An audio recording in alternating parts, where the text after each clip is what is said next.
Assalomu alaykum, muhim xabarlar kanaliga xush kelibsiz. Videolarimiz yoqayotgan bo'lsa, like va podpisatsiya tugmalarini bosib qo'yishni hamda o'zingizni qiziqtirgan video ostida kommentariy yozib qoldirishni unutmang. O'zbekiston Respublikasida xizmat ko'rsatgan artist, taniqli teatr va kino aktrisasi Sayora Yunusova sahnadagi faoliyati, shaxsiy hayoti va sog'ligi haqida ommaviy axborot vositalarida ko'plab intervyular bergan. Uning bu bayonotlari muxlislar tomonidan katta qiziqish bilan kuzatilgan. Sayora Yunusova 1977-yildan hozirgi kunga qadar O'zbek Milliy akademik drama teatrida faoliyat yuritib kelmoqda. Teatr sahnasida 80 dan ortiq obrazlarni yaratgan. Uning ijrosidagi rollardan ayrimlari muxlislarga ko'plab qiziqish uyg'otgan. Aktrisa nafaqat teatr sahnasidagi ijodi, balki kino sohasidagi ijodi bilan ham tanilgan. 40 dan ortiq badiiy filmlar va seriallarda ham obrazlar yaratib, tomoshabinlar e'tiborini qozongan. Otalar so'zi aqlning ko'zi va Dengizdan tomchi kabi teleko'rsatuvlarda ham bir qancha rollarni ijro etgan. Aktrisa intervyularda sog'ligi bilan bog'liq ba'zi muammolarni ham tilga olgan. Uning so'zlariga ko'ra, u yurish qobiliyatini yo'qotgan va bu uning uchun eng katta dard bo'lgan. Bu holat uning sahnasidagi faoliyatida ham ta'sir ko'rsatgan. Sayora Yunusova shaxsiy hayoti haqida ham qisqacha to'xtalgan. Uning so'zlariga ko'ra, oilasi va farzandlari uning hayotidagi eng muhim qadriyatlardan hisoblanadi. U o'zining oilaviy hayotini ommaviy axborot vositalaridan yiroq tutishini afzal ko'radi.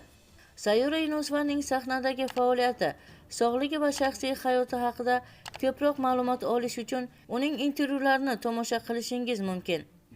Toshkentda fast food sabab 10 oylik chaqaloqning ichagi olib tashlandi.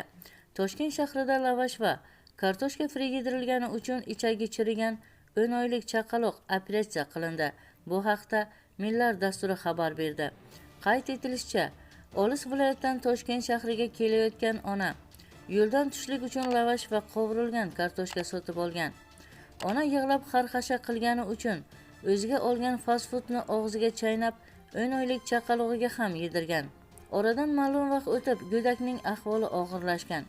Shifokorlarning bildirilishicha, chaqaloqda ko'p marotaba qayd qilish, ichidan qon ketish, qorni dam bo'lish va doimiy og'riqlar kuzatilgan.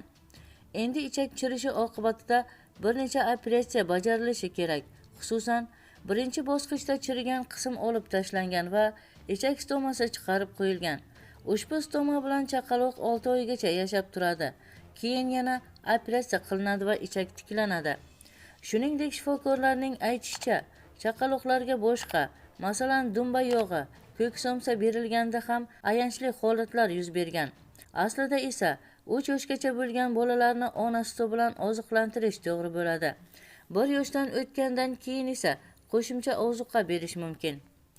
Eslatib o'tamiz, avvalroq tibbiyot fanlari doktori Xurshid Fozilov fast food yog'li va qovurilgan taomlar, gazli ichimliklar hamda shakar miqdori yuqori bo'lgan mahsulotlarni ko'p iste'mol qilish yoshlar orasida infarktning ko'payishiga sabab bo'layotganini aytgan edi. Qadrli tomoshabin, shu va shu kabi xabarlarni o'tkazib yubormaslik uchun video ostida like va podpisatsiya tugmasini bosib qo'yishni unutmang. Bizni qo'llaganlarni Allohning o'zi qo'llasin.